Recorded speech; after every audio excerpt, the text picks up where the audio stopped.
here we all are. And they just don't even know what they're missing. Damn right. So I write, but I don't do videos and slides and all that jazz. The good news is I have a grandson who's 13. So starting next week and at my workshop and my trusty iPad, I'm going to record me video, and I have a diva light for all of you ladies that care how you look. It's going to make me look like I'm 22 again. And so then I'm going to send this video to my grandson, who's going to make me even more beautiful, so I can start sharing these pearls of mine with the world. It's called Photoshop.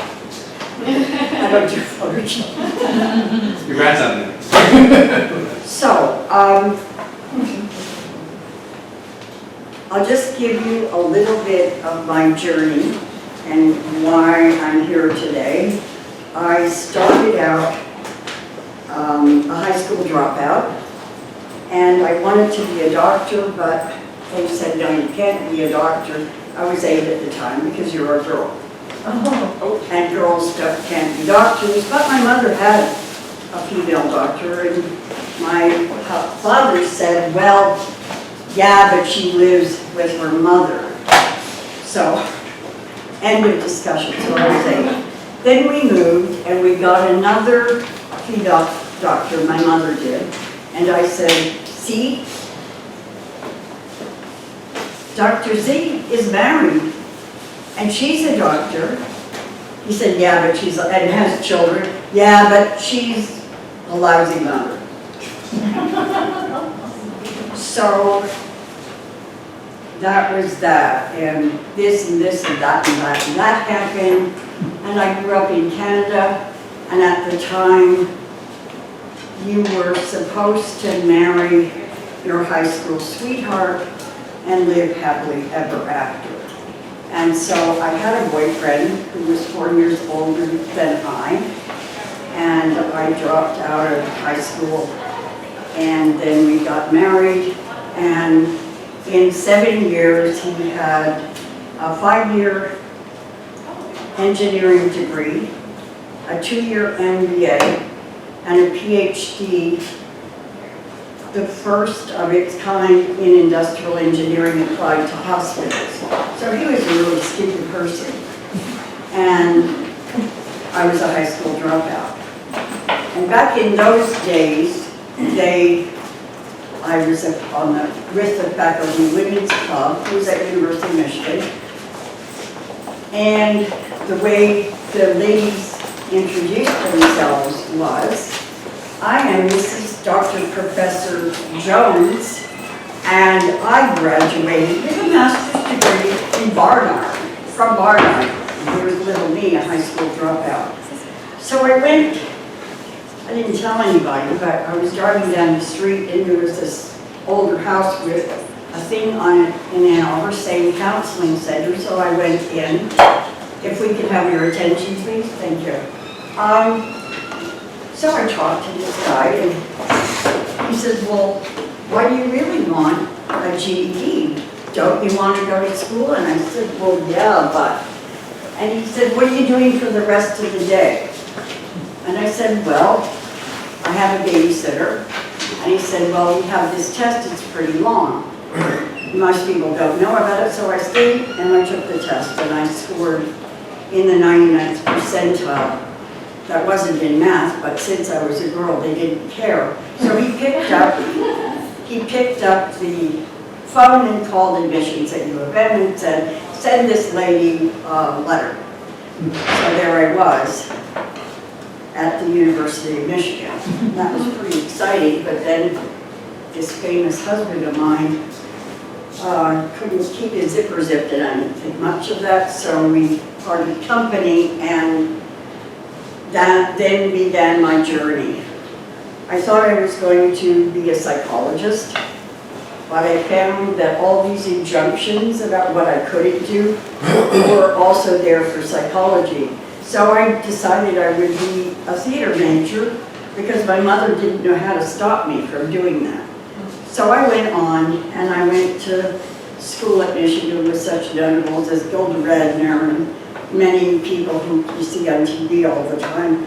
But the divorce happened, so then I was living in poverty, so I started studying this and studying that just on the side, and then I enrolled in an institute for Gestalt therapy and transactional analysis.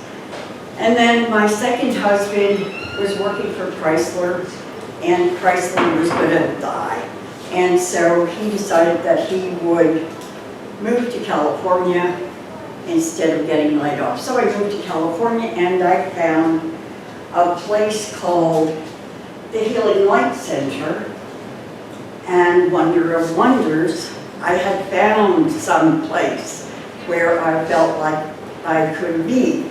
And the whole emphasis was on the study of the world's ancient religions and consciousness. So I started out being a hands-on healer, and then I stayed, did the necessary whatever to become an ordained minister, and then I got a degree, and I thought, wow, if I can do this, I can get a real degree. So I went to Cal State, and I got 2 degrees undergraduate, one in theater and one in psychology. And I did pretty well, like I got all A's. And so one of my professors talked me into staying on, so I got a master's degree. I decided on Friday, sort of like I'm doing today, to take the GRE. I went the next morning to take it, but I guess I did all right. So there I was. And so of course, in the field of psychology, they don't want to know about consciousness. If you're seeing things, it's called schizophrenia. So I learned, well, I've never learned to keep that up. So anyway, so I learned all those things, all these labels that people are given. And I met all kinds of fascinating people. One guy he came and he said, I just really have to work this out. I killed somebody. I was a murderer for hire, and now I'm going to have a baby. So that was one of my interesting cases. And so it was I worked then, and I went on for a doctorate right after my master's degree in a school called, I don't know if I can remember, the California Graduate Institute. So I was in a PhD program, and part of my internship I worked at a place called the Body Mind, whatever it was, something or another. But so we were all very linear. Everything was linear. And of course, quantum, all these other people over there were starting to talk about quantum mechanics and things all happening at the same time, but I never believed that things don't happen all together, but that was where my brain was taught. And so, anyway, I had to drop out for well, I guess I dropped out because I got divorced again. And so there I was. So my father died, my mother died, and I felt bad, and I moved back from California back to Michigan. And so that's where I am today.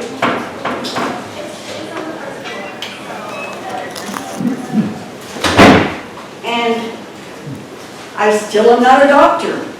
What on earth am I going to do? So I started at a school in Michigan, and I won't even say anything about it because none of what I would say would be nice, and we'll just leave it at that. And there's a very well-known astrologer whose name escapes me, but anybody who knows anything about astrology would know his name. And I wrote to him. I had seen him talk, I didn't know him. I said, what should I do? And he said, go to CIIS.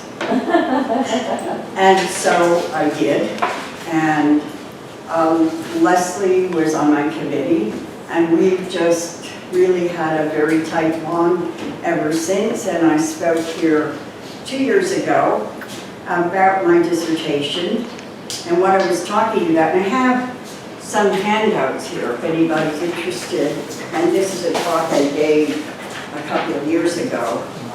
I'll have Steve post this or whatever, people if anybody wants it, and it has a link to my dissertation also.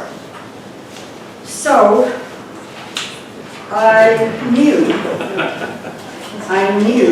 that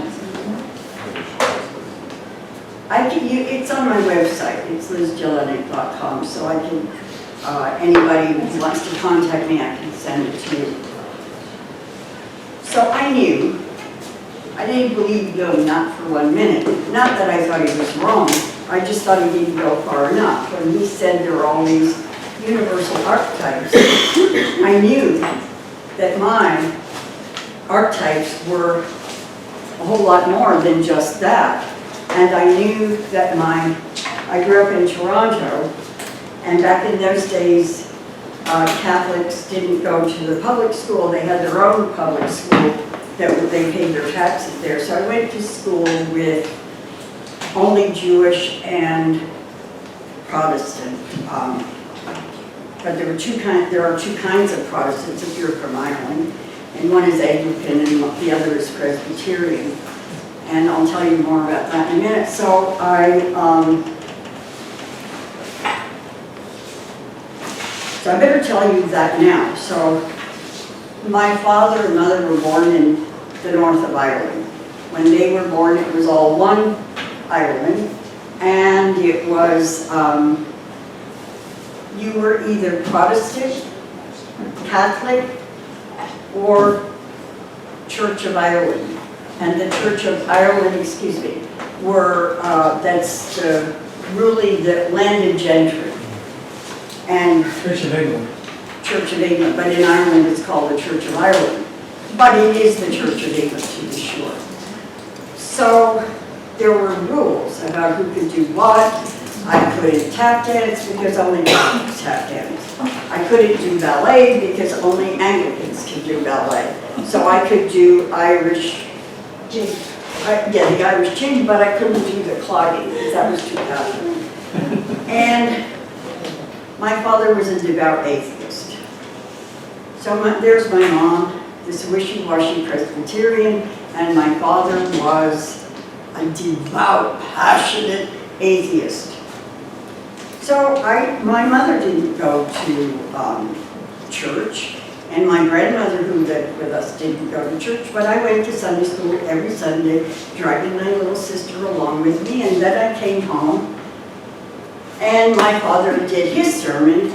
He was a really good preacher, for 2 to 3 hours every week with us on religion is the opiate of the masses and the poor working man and Karl Marx and the war in Spain. And I'm like, and I said, these people are nuts. So what happened was I started thinking really, really early in my life, because the dissonance were just, it was paradoxical. I mean, so I learned to live with paradox because they were both perfectly nice people. So I knew that this ancestry of mine had something to do with who I was. I certainly knew that it impacted my mind and how I thought, and I suspected that maybe my body, but I wasn't there quite yet. But I had learned at the Healing Light Center that you can heal your body, you can connect to your body, and that thoughts are things, and if you think good thoughts, you don't have to die of cancer. So I went back to find a way to design this form of therapy that I could teach to other psychologists that included the ancestors. So I was back, Leslie, well, you know how he's this great communicator, so he sent around an email to us all who were students there, And it was about this thing called family constellations that another one of his students had gotten through. He got a PhD through Sabre, and Leslie was on his committee. Well, doggone it, Bert Hellinger had already done this, created this form of therapy. But then I thought, gee, this is easy. So I started out to study about family constellations. And so I was 5 minutes after I got that email, I called Anders Cohen, he lives here in Boston area, and I was in Germany 2 weeks later with no way to pay for this $1,200 week-long course that I was going to take. But I remembered prosperity consciousness and not poverty consciousness. So anyway, fascinatingly enough, it was all paid within less than 3 weeks after I got home. I believed, and the universe came through. So here I am now. There's not a whole lot going on in the States, except in Connecticut, about family constellations, but there's book after book after book written by all these German people, because Hellinger was German, well, he's still alive, and he's still teaching at 92 or 93. And I thought, well, the theory was that you can become entangled with the fate of the ancestors, okay? And so there were various explanations. Rupert Sheldrake, we didn't talk about constellation, but the whole thing about morphic fields and morphic resonance. And I really was attracted. In fact, when he was here teaching, I talked to him, and he was really helpful and encouraging. But by then, he was becoming bigger, and I didn't want to go there because I did not include him, but he wasn't this non-local thing. I wanted my own. And there was a Native American woman who's very famous in the field, Francesca Mason-Boring. She is an American, and so, she had her non-local. And what a guy by the name of Albert Knarr in Germany, he was a German psychiatrist, one of the very early on people, and he called it the knowing field.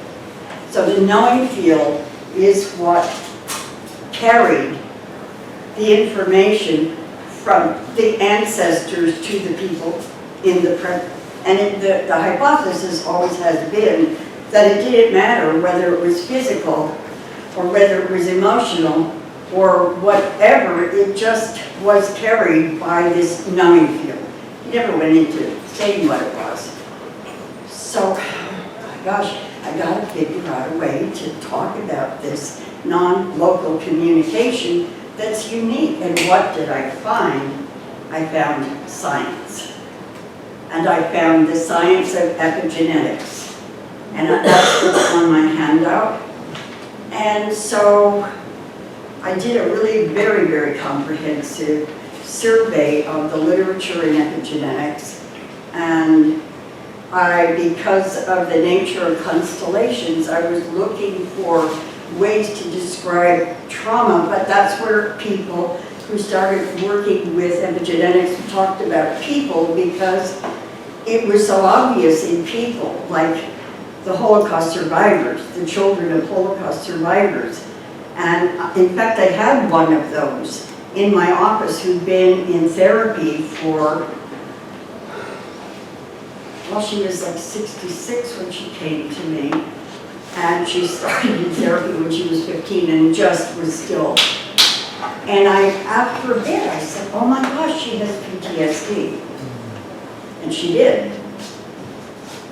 Happy to say she no longer manifests it. So I came here and I talked about all this stuff that we carry. And what you complain about, if anything is off from center, you complain about, my mother gave me this, my father gave me that, or if you don't, somebody does and you go to the, it's in your genes, and so on, blah, blah, blah.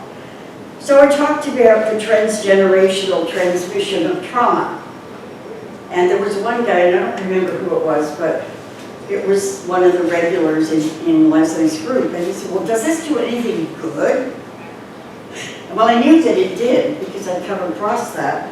And there was in the section in the dissertation when you say, well, what I would do next would be, and some of you may have heard of him, Ernest Rossi, he's a psychologist, and he was a colleague or a follower of Milton Erickson. And so he was one of the earliest psychologists to talk about epigenetics. And what he wrote, I don't know where I found it. Anyway, I'd always liked him, and I've got a certificate in Milton Erickson, blah, blah, blah, hypnotherapy and so on. So, it turns out, or so Rossi claimed, that a peak experience, I'll talk about that for a minute, can and does grow new neuronal pathways in the brain. So I'm thinking, as I'm preparing to come here, of this guy who went back the second time and the other day finally made it to the top of Mount Everest without any oxygen. Now that's a peak experience. And one of the gentlemen who's here, whom I know from the constellations community, he and I were talking, and I have known him off and on. We're not friends or anything, but we're colleagues. And I know some of his issues, and I know how well he's doing with his issues, and he's studying it at the Graduate Institute. And his eyes were sparkling because this is just there for you guys. It's just there. It's available. I knew it, how many years ago? I don't know how many years ago. But what I looked for when I was working with healing was, if you came to me with cancer, the question was, what brings you joy? So remember that. Any of you who are starting to feel old and ill, you don't know what brings you joy, or you've given it up, or you're not entitled, or it's too hard. That might be too challenging. But a peak experience, holy moly, anybody can do that. You can go to Magic Mountain, you can go to Disneyland, you can go wherever you want. Well, Disneyland, maybe I don't know about that, but there's always something that's why people bungee jump. They don't know they're growing their brain. That's why people climb mountains. They don't know they're growing their brain. And in my opinion, I haven't seen this documented anywhere in the literature, but I was just sharing with James. People get mindsets. And if people can change their mindsets, this client came to me 4 years ago asking me to get him committed to a memory unit. He thought that was the only reasonable way to spend the rest of his life. And 4 years later, he does have a license back. He does have a decent income, but he's a mere shadow of a man still. He actually smiles sometimes. But this morning, I was so excited when James was talking, because this guy told me,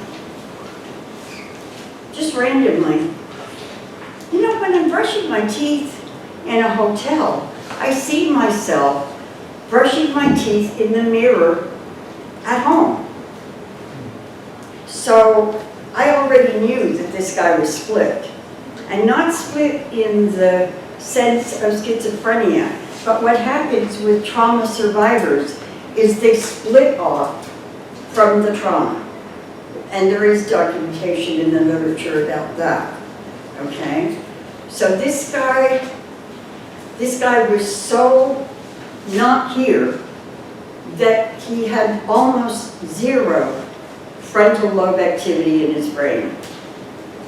Almost zero. Hold on just one second. 5 minutes. So almost no frontal activity in his brain. And I'm remembering, you know, the saying we've done constellations. And in constellations, the first thing that he does is he pulls out because he doesn't want to be there. So the other day, just out of nowhere, I said, cover your eyes. We had a conversation about why that he needed to learn to communicate because everybody was always getting him wrong. And I had this moment of clarity after I got the email. Holy moly, what he doesn't know how to do is to listen. So he hadn't ever heard what anyone says to him. And he married a woman who was uber dominant, so he never had to do a dog on tape. He just followed her like a little puppy. Well, I don't do puppy dogs like that. Anyway, so epigenetics is unbelievably exciting. So change your life, change your diet, change your house, take a vacation, go bungee jumping, climb a mountain. Anything that is going to fill you with wonder. And the other day after that, I did a constellation with just him in my office. And I use little people, play with little figures. And as he began, all nervous and so on, at the end, he was like this to his story. And I said, it's okay to take a walk, and he came back and he said, I feel blissful. I've never felt this before. And so there you are, folks. It's there for all of you. I love to communicate. I love helping people. I do have a distance coaching business, so anybody who wants to contact me, feel free. I should have stopped in time to have you ask questions, but I will be at the Graduate Institute this evening, so if you have any questions, or email me. And I don't think I brought enough of the papers, but I'll have Steve put them on quick. Did you get one, Steve? The handouts? I will, yeah. Oh, you know it. Okay. Great. So that's it, folks. Awesome.